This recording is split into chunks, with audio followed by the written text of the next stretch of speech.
Back at it again with the Moby chapter 79, The Prairie.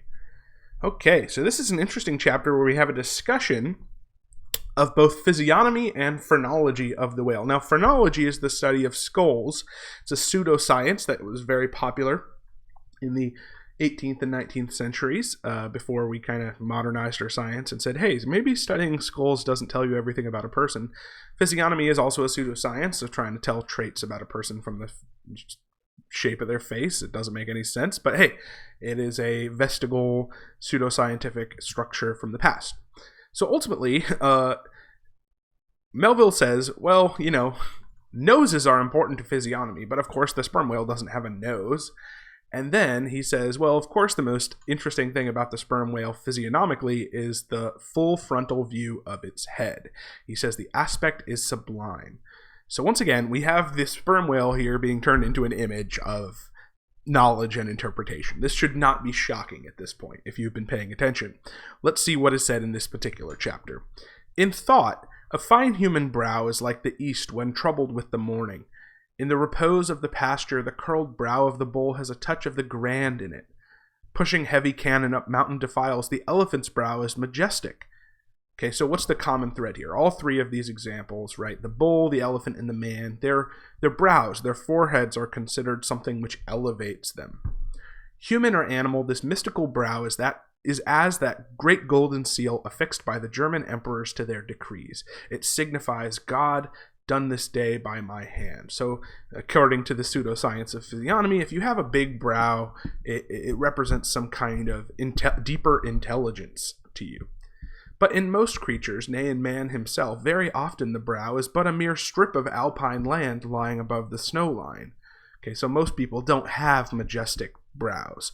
Few are the foreheads which are like Shakespeare's or Melanchthon's, rise so high and descend so low that the eyes themselves seem clear, eternal, tideless mountain lakes, and all above them in the forehead's wrinkles you seem to track the antlered thoughts descending there to drink, as the Highland hunters track the snow prints of the deer. Okay, so not everyone has a majestic brow for humans, but if you're a Shakespeare, then you got a good brow. Remember, this is pseudoscience. It doesn't make any goddamn sense. There have been stupid people with big brows, and there have been very smart people with small brows. But what's the point here? The point is we need to get away from the people to the sperm whale.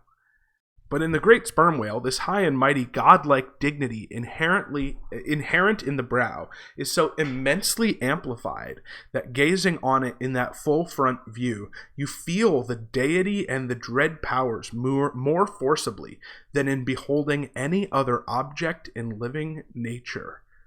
You see no one point precisely. Not one distinct feature is revealed. No nose, eyes, ears, or mouth. No face. He has none, proper. Nothing but that one broad firmament of a forehead, pleated with riddles, dumbly lowering with the doom of boats and ships and men. Nor in profile does this wondrous brow diminish, though that way viewed in grandeur does not domineer upon you so. In profile you plainly perceive that horizontal semi-crescentic depression in the forehead's middle, which is in a man is Lavater's mark of genius. So he seems to say that first, the sperm whale has the same kind of intense dignity and majesty, in fact amplified, that a big forehead would imply in man. So perhaps sperm whales are simply the same as man, but just smarter and better. Like we are all in the same kingdom, but they're just bigger. But now in the next paragraph, he's going to talk about how the sperm whale, however, is different than human beings. But how? Genius in the sperm whale? Has the sperm whale ever written a book, spoken a speech? No, his great genius is declared in his doing nothing particular to prove it. It is moreover declared in his pyramidical silence. And this reminds me that had the great sperm whale been known to the young Orient world, he would have been deified by their child-magian thoughts, i.e. their innocent and childlike immaturity and belief in superstition. They deified the crocodile of the Nile because the crocodile is tongueless, and the sperm whale has no tongue, or at least it is exceedingly small as to be incapable of protrusion. If hereafter any highly cultured poetical nation shall lure back to their birthright the merry May-Day gods of old, and livingly enthrone them again in this now egotistical sky, in the now unhaunted hill, then be sure exalted to Jove's high seat, the great sperm whale shall lord it. So even though the sperm whale has this intense forehead, which is associated with knowledge and majesty and understanding, it can't speak. So in that sense, it's different than a man, because its genius, if it has it, is not something we can be certain of.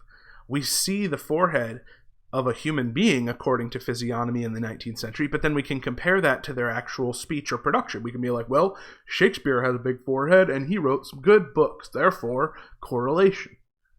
But with the sperm whale, we've got all this evidence of an amazing forehead, but how could we conclude whether sperm whales are dumb or smart? Of course, you know what we're getting back to, the chapter 3642 problem. Is the world full of intelligence and meaning and spirit that we can't necessarily access? Or is it empty, and that sperm whale's forehead, it doesn't mean anything more than just the fact that it's a big forehead? Is Moby Dick a symbol of God or the devil or nature or the wrath of revenge? Or is it just a whale? How could you know? Champollion, the person who worked on the Rosetta Stone, deciphered the wrinkled granite hieroglyphics, but there is no Champollion to decipher the Egypt of every man's and every being's face. So now this is not just a problem for sperm whales, this is a problem for interpretation. In fact, Melville says physiognomy, like every other human science, is but a passing fable. Because interpretation, according to this passage, is so unstable that it doesn't matter whether you're using physiognomy or you're using biblical interpretation or you're using modern science. You're never going to get the sperm whale to be able to answer the big question. You can tell me how long a sperm whale is, how much it weighs, etc., etc. But are you ever going to get the sperm whale to tell you whether it thinks and feels like a human being? If then Sir William Jones, who read in 30 languages, could not read the simplest peasant's face in its profounder and more subtle meanings. So that's a reference to William Jones, who was a philologist, which is someone who studies the origins of language. He was the first person to come up with the idea that Indo-European languages were part of a shared family. Yet, what is being said here is, even though this guy, if he had language, he could take all this language and create meaning from it, right? If you're talking to someone who speaks, communication is really possible across phenomenological boundaries. But what if that person doesn't speak? Well, then it says William Jones, who could read 30 languages, would be useless for a person who doesn't speak. He couldn't read a person's face. Well, of course, you know who can't speak? Everything but human beings. So maybe our knowledge of other human beings can get pretty good, but if you want to understand whether nature has a spirit behind it, or whether God created the sperm whale, or whether he's an agent of the devil, or whether it's just a stupid sperm whale, how are you going to find that out? If Sir William Jones couldn't do it, how may unlettered Ishmael hope to read the awful Chaldee of the sperm whale's brow? Chaldee being the ancient language based on the same roots as Aramaic, that the Babylonians used. How is stupid Ishmael going to read the unreadableness of the sperm whale's brow? I put that brow before you, and this is really like, if you want the summary of a lot of passages in Moby Dick, this final sentence says it all. Read it if you can. This book is so much about, what does it mean to read something? What does it mean to interpret and try to find meaning in something? Is it a possible task? And if it is a possible task, which meaning should you choose? Chapter 36, chapter 42, and then the rest of the book is various different ideas and how Ishmael reads them.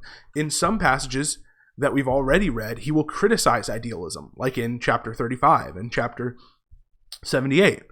And then suddenly he will read idealism differently in chapter 94. So this book is a book about what it means to read metaphorically, what it means to interpret and understand. And questions whether that process is as meaningful and as possible as trying to understand a sperm whale by looking at its forehead. Thanks for watching, and I'll see you in the next video.